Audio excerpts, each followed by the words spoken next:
Doncs ara que la Déu Montsant fa 20 anys, no sé si heu fet vosaltres l'exercici aquest de fer una mirada enrere, com estàveu fa 20 anys. Perquè... Jo sí, perquè a més, jo tenia 21 anys i estava estudiant mates a Barcelona. Matemàtiques. Ostres! Sí, jo vaig estudiar mates. I vaig venir un cap de setmana amb els meus companys de classe al Priorat i em vaig enamorar de la comarca. Sí. I vaig decidir que jo vindria a viure aquí. I al cap de 2 anys vaig venir a viure a Poboleda, que Però és on visc. vas acabar els estudis o no? Vaig acabar els estudis i vaig començar química a Tarragona. Hòstia, Sí. flipa, eh? Sí. Un amor a primera vista. Sí, em vaig enamorar i ho vaig tenir claríssim. I per això em fa una mica de ràbia que la gent d'aquí no s'ho acabi de creure, no? El que té. Ja. Bueno, jo no sé, jo devia estar fent segon o tercer d'ESO. Segon o tercer. No sé què seria de la meva vida, no sé. Però sí que és veritat que més tard, quan vaig estar a punt d'incorporar-me al món laboral, la Déu Montsant era una de les déus que m'atreia més. Com a emergent, com a jove, com a fresca, els vins eren, no sé, eren diferents. Era una línia, no sé, molt juvenil, m'atreia molt. I, ostres, haver acabat aquí, ja porto 10 anys, és com, que guai. Molt bé. I estic molt a gust aquí. Doncs, ostres, jo això fa 20 anys, estava decidint deixar la carrera d'Història per començar la d'Interiorisme. O sigui que realment va ser fins al cap de bastant temps, perquè vaig acabar Interiorisme, vaig tenir una empresa d'això, i va ser, de fet, a través de la meva parella que vaig decidir venir aquí i començar de nou al món del vi. I molt de canvi, no? Imagino. I molt canvi, i molt aprenentatge, però és això, no? Que et va captivar, no? Te va captivant, o sigui, és com que te va enganxant, i vas adquirint coneixement, i hi ha una cosa, no sé, la comarca, que és com a única, que a vegades penso, és com si tingués la responsabilitat de cuidar-ho. Sí. I nosaltres fem molt poquet vi, però és com una responsabilitat, no? De dir, ostres, és com una coseta que l'he de cuidar perquè veig que té molt de valor. I el que dius tu és que m'encanta això de dir, com és que la gent no es vol quedar aquí? És que, bueno, estem obsessionats en que hem de sortir fora, no? I anar a fer baremes a fora, no sé, hòstia. Per què hem d'anar fora? O sigui, aquí tenim per explotar encara, mare de Déu, tenim un potencial impressionant i tenim aquesta obsessió d'anar fora, a veure què fan els altres. Clar. Mirem a veure què fem aquí, que, ostres. O sigui, està bé anar a conèixer, no? Però fins i tot és una cosa que es pot fer de manera paral·lela, no? De dir, tallo totalment, me'n vaig, i potser al cap dels anys torno, sinó de dir, ostres, no, vaig adquirint coneixement, vaig buscant comparatives d'altres llocs on puc aprendre, però, hosti, aplica el coneixement aquí, no? Però nosaltres estem aquí perquè volem. I la gent que ha nascut aquí està aquí perquè li toca. Clar. I aquest és el gran, que crec que és el gran esforç, que és el que hem de treballar, no? Que s'ho creguin de veritat. Jo sempre penso a França, tenen una targeta que van amb soc vinyater, no? Aquí això està com... Ostres, la gent no s'ho creu. Ser pagès és algo que... Ostres, ets pagès. És com no tinc estudis, no, perdona. Tu ets la persona que treballes la terra, qui coneix la terra i que gràcies al pagès podem barmar i fer vi. Vull dir, és algo que a mi em sorprèn que encara no s'ho acabi de creure la gent. El jovent marxa d'aquí i no es queda. Jo crec que el que hem de treballar és que el jovent es quedi aquí a treballar la terra, la seva terra, perquè si no estem morts, les cooperatives acabaran desapareixent. Totalment. Bueno, nosaltres el que hem fet, bueno, estem fent, és arrendar la terra de la gent que es jubila, perquè és que si no, què fas? Es perd. Pues, contra aquesta pèrdua de terreny o que... Bueno, si simplement se perden les terres. Llavors, bueno, ho treballem nosaltres i... Doncs jo crec que la DEO fa una feina molt ben feta, que és intentar comercialitzar els vins, però penso que el que hem de fer és fer una altra feina, que és intentar que el pagès o la gent jove es quedi aquí a fer de pagès. Molt bé. Amb totes les subvencions que n'hi ha, intentar que el pagès visqui de la seva terra i no hagi de tenir una feina a més per poder sobreviure. Molt bé. Perquè si no, al final, la gent jove marxarà d'aquí i al final vindran altres empreses a comprar aquestes terres i quedar-se aquí. I sobretot que siguin conscients de la responsabilitat que tenen, no? Perquè a vegades és... Jo a la cooperativa ho noto, a vegades és té el raïm i ja t'ho faràs. No, és que sigues conscient que aquest raïm és la base... Tots els agents estan implicats en l'objectiu final. És la part important del producte. Final, és la base de la meva feina. Però per això hem de pagar bé al pagès. Totalment. És a dir, si hem de fer un vi de 40 euros PVP, aquest raïm s'ha de pagar a 4 o 5 euros al quilo i no passa res. No es poden fer vins a 40 euros pagant a 80 cèntims al pagès. Això és que és inconcebible, és inviable. El pagès acabarà marxant i el vi sí, es vendrà, però només guanyarà al final el distribuïdor. És que això és un repte per al futur i és un repte que des de la DO Montsant es pot agafar, no? Que serien aquests dos eixos. L'educacional, o sigui, una cosa que és molt interessant és a partir de l'educació explicar què és realment la feina de pagès. Ostres, tio, és una feina amb un valor. Sí, un valor increïble. Un valor, has de tenir un coneixement bestial. A més, és un coneixement heredat des d'anys i anys enrere. I és veritat que, a més, aplicant ara els nous coneixements que podem tindre d'anàlisi de temps, de recollida de dades, etc., podem millorar encara més, o sigui, aquest mix de lo actual amb lo d'abans, i continuar endavant. O sigui, una cosa és la part aquesta educacional i després l'altra està amb el tema del preu, de dir, hosti, aquí la gent s'ha de guanyar la vida com toca. I si és una vinya de coster o és una vinya molt vella de 60, 80, 90 anys, que ho poden posar a l'etiqueta, hosti, paguem-la. Claro. Vull dir, no paguem a 80 o 1 euro al quilo. Després aquestes botelles a quin preu sortiran al mercat? Bueno, aquest és el què. El gran dilema. Educar el consumidor final de la gran feinada que hi ha darrere perquè pugui pagar més per una ampolla i això repercuteixi en el preu del raïm. Si no, si paguem les ampolles barates... No, però jo crec que la DO també ha de tenir una feina que és intentar que el preu mínim de vi de DO sigui un. Sí, totalment. I no sigui de 2 euros una botella de vi. Vull dir, això és que si no anem per aquí, al pagès no li podrem pagar més tampoc. Ara hi ha vins de DO que es compren a 2 euros, vull dir, és així. 2, 3, 4, hi ha moltíssims. I això és una feina de tots, vull dir, i és una feina que no es farà d'un dia per l'altre. Necessitarem anys per pagar, que les cooperatives paguin 2-3 euros per quilo de raïm, és difícil, no? És complicat. És complicat. És complicat perquè ja portes l'etiqueta aquesta de cooperativa i la gent no pagarà per un vi teu 50 euros. Sí, no, tenim feina. Bueno, clar, perquè és una feina interna, o sigui, feta des de la DO cap a dins, cap als agents que en formem part, de cellers, enòlegs, viticultors, i també cap a fora, cap al consumidor, que és el que heu dit, de dir, ostres, doncs hem de fer aquest doble exercici de també comunicar cap a fora tot el que hi ha aquí, tot aquest treball, aquest objectiu d'obtenir aquests vins reconeguts, etc., i que això té un preu. I això s'ha de pagar, perquè és el que dèiem, o sigui, hi ha coneixement amb el viticultor, hi ha coneixement amb els enòlegs, hi ha coneixement en moltíssimes branques que estan aquí interactuant i treballant conjuntament i es busca sempre l'excel·lència, es busca sempre que les costes dels vins són reconeguts arreu, no? I bé, doncs sí, és un repte que hi ha de traslladar tot això. I també ves al pagès, perquè suposo que, Anna, tu que estàs en una cooperativa, tu saps que a vegades, jo quan vaig començar a viure a Poboleda, me van enxufar a treballar en una cooperativa i jo vaig caure al món del vi accidentalment totalment. I a mi venien els pagesos del meu poble i em deien, tu, si només has vist semàfors a la teva vida, per què treus raïm de la meva caixa? Perquè està podrit, senyor. I me deien, clar, m'ho odiaven, perquè em deien, però com pot ser que treguis el raïm? Perquè això no m'ho pagaran. I jo els deia, ja, però és que aquí hi ha un enòleg que em diu que el que està podrit ho he de treure, he de fer la tria.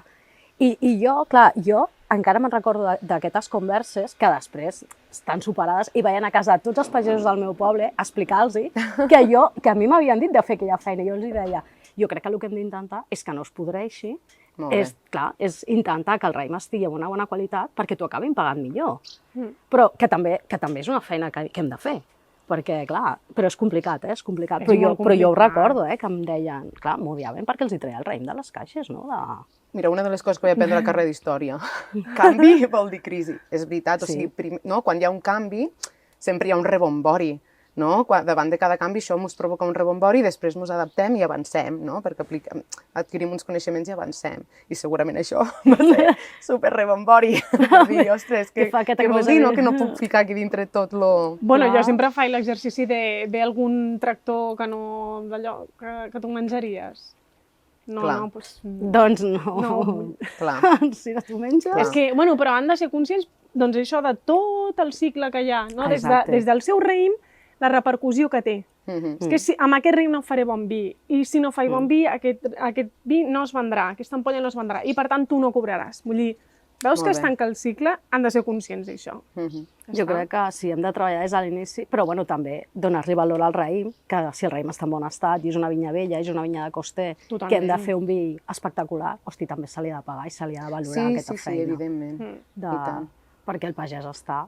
I bueno, jo el que dic, jo crec que no sé com ho hem de fer, però la gent jove s'ha de quedar aquí, perquè si no es queda, és que no tenim res a fer. O sigui, vindran empreses de fora i és que ho acabaran comprant totes les terres. És que...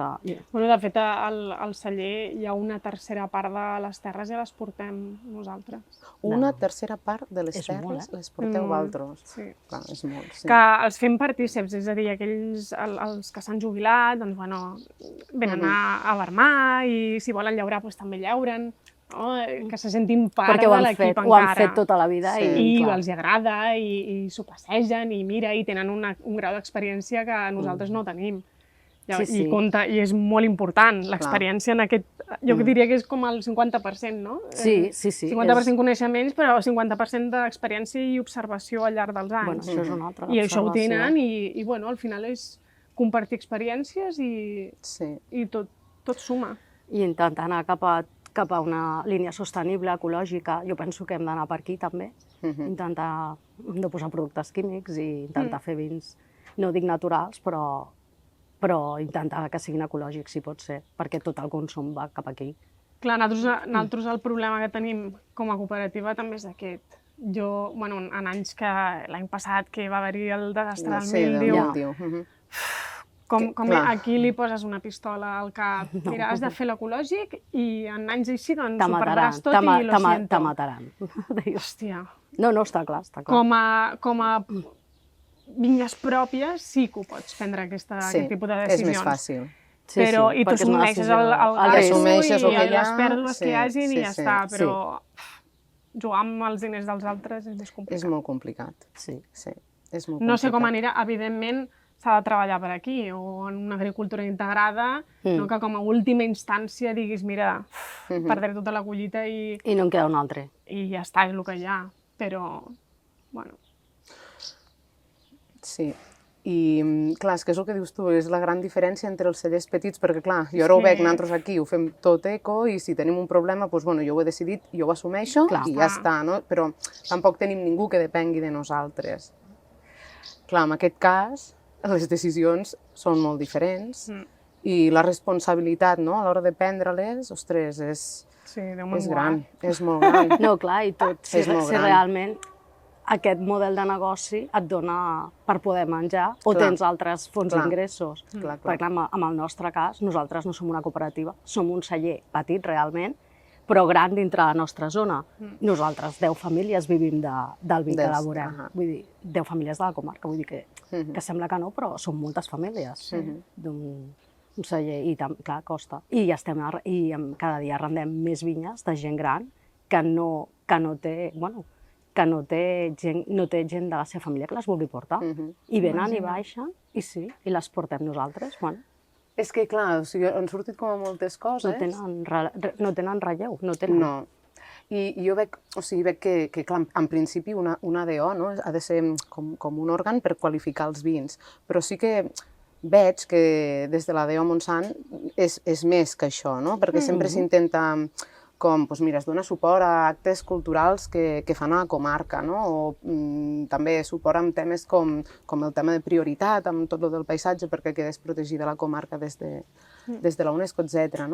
I al final, en comarques tan petites com aquestes, que hi ha problemes així, clar, és important que les DOs, que són organismes relativament forts, o si més no, com reconeguts, tinguin línies de treball cap aquí. I sí que veig que la DO agafa aquestes responsabilitats. Jo crec que hauria d'agafar una més encara. Però n'hauria de fer més. No, però jo tinc molt clar, jo fa anys que ho penso, és el meu pensament, però crec que haurien de fer el que és el vi que fa la DO, no? Sí. El vi, com es diu aquest? L'institucional. Jo crec que haurien de fer un vi genèric per tot aquest raïm que es pagarà un preu mínim, per exemple, envasau, tots, jo què sé, les cooperatives que tinguin unes línies de, doncs mira, a partir d'aquí, tot això ho venc aquí, els cellers petits que no puguin fer, doncs tantes ampolles pel que sigui. Doncs tot aquest raïm que es fes amb una de les cooperatives de l'ADO, cada any amb una, per exemple, i que es pogués vendre a un preu digne i que això ho vengués l'ADO. Jo penso que això seria també una idea per intentar doncs, posar un preu mig al raïm, de pagar un raïm digne. No, és veritat que al final l'ADO garanteix l'origen d'un raïm, no? Però en aquest cas l'ADO Montsant està fent molt més que això, està anant molt més enllà. Doncs ja que anem més enllà, ocupem-nos de totes aquestes... tots aquests serrells que hi ha, no? I, bueno... Sí, perquè al final, per exemple, que no hi hagi relleu generacional a la vinya és un problema de l'ADO. Sí, totalment. Bueno, és un problema de la comarca, al final. Però també de l'ADO, no? I llavors, clar, s'ha de posar amb el programa de la vivenda de l'ADO? No, segurament hi ha altres ens que ho haurien de fer, no? Però, bueno, està bé tot això, tenir-ho en compte i tenir-ho dins els possibles perills amb els que ens podem trobar. I, bueno, mira, un mecanisme com aquest, mira, podria ser una idea com aquesta, podria ser una cosa... O visibilitzar... Sempre hi ha l'anòleg, no?, visibilitzar més el paper del pagès. Del vinyater. Exacte. Per què no? I això potser a l'escola també es podria fer. Que s'ho penca. Sí, no, és que és així. El paper de la dona, també, en aquest entorn.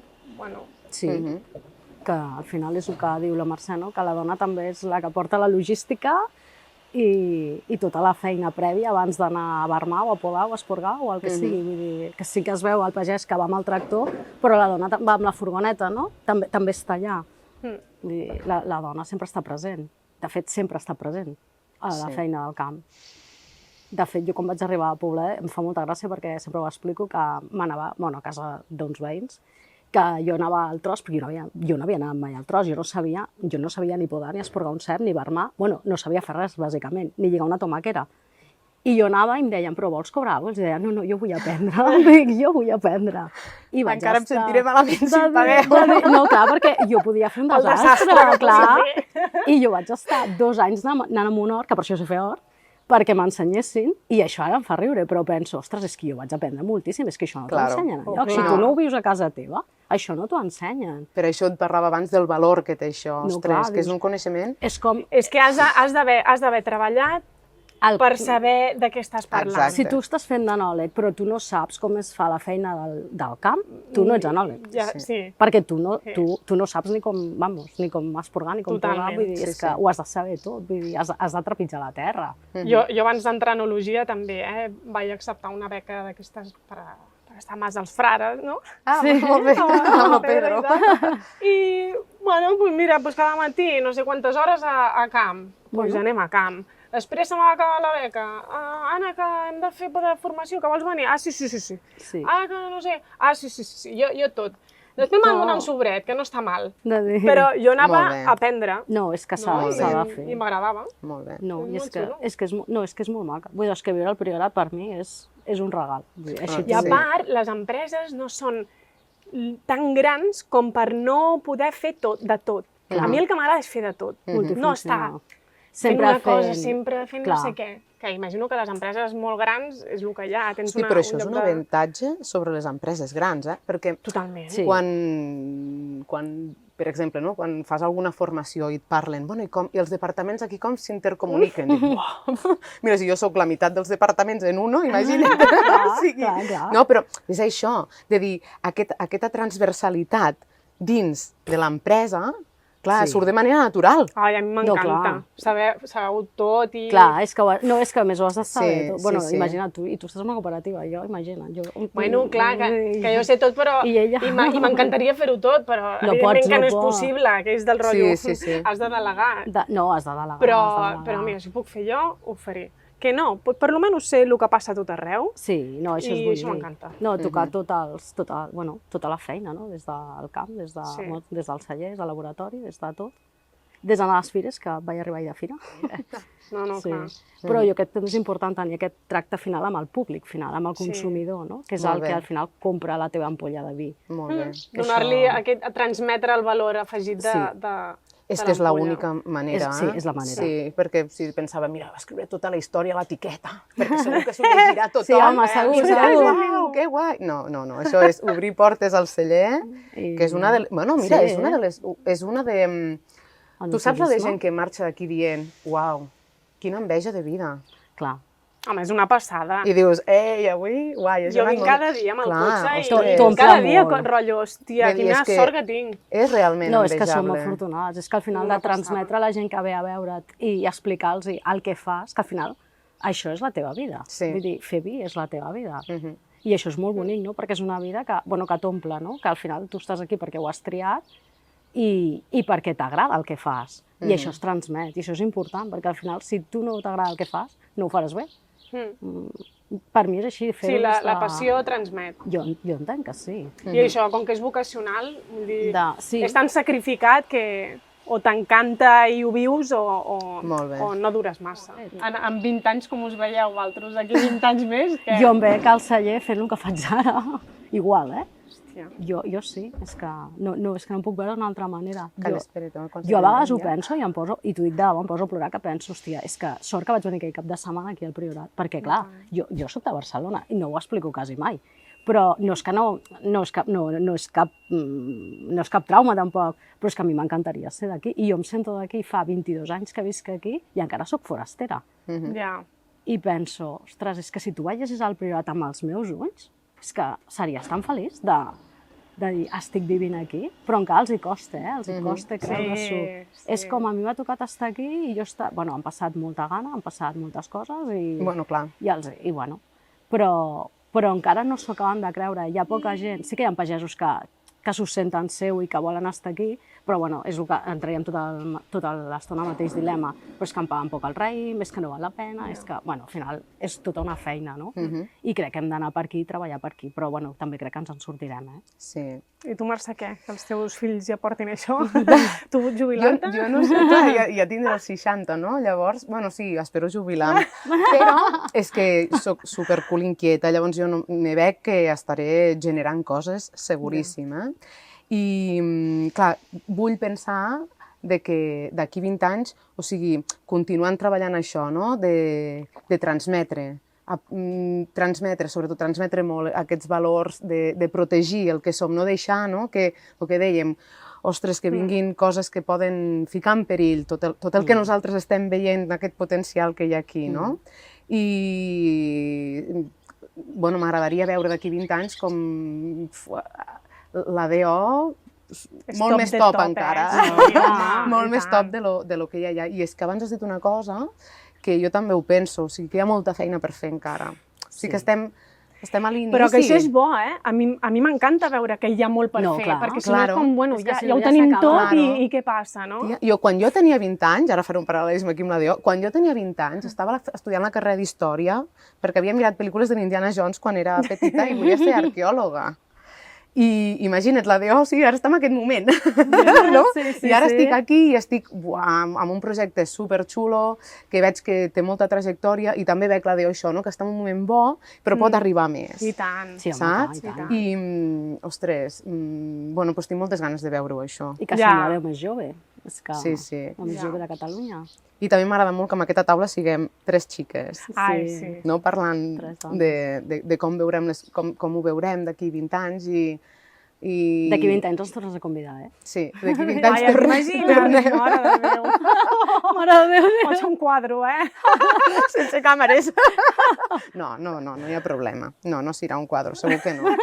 Segur que està en un moment molt xulo també. No, però és al·lucinant. Com a persones. Tot el que ha passat en 20 anys i què pot arribar a ser? És que ni m'ho imagino. No. Jo crec que ho farem bé. Tinc l'esperança. Jo veig més moviment de gent jove per aquí. Sí, no sé com ho hem de fer perquè la gent es quedi, perquè és que al final és una feina que, ostres... Això és el que he anat com a veient jo amb una generació anterior, o sigui, gent 15 anys més jove que jo, veig que estan com volent iniciar des d'aquí. O sigui, moltes d'aquestes persones ni han marxat, sinó que directament ja s'han quedat. Potser no amb un projecte vinculat al vi, però sí amb un altre tipus de projecte. No, això està bé al final. Bueno, xiques, Salut. Salut.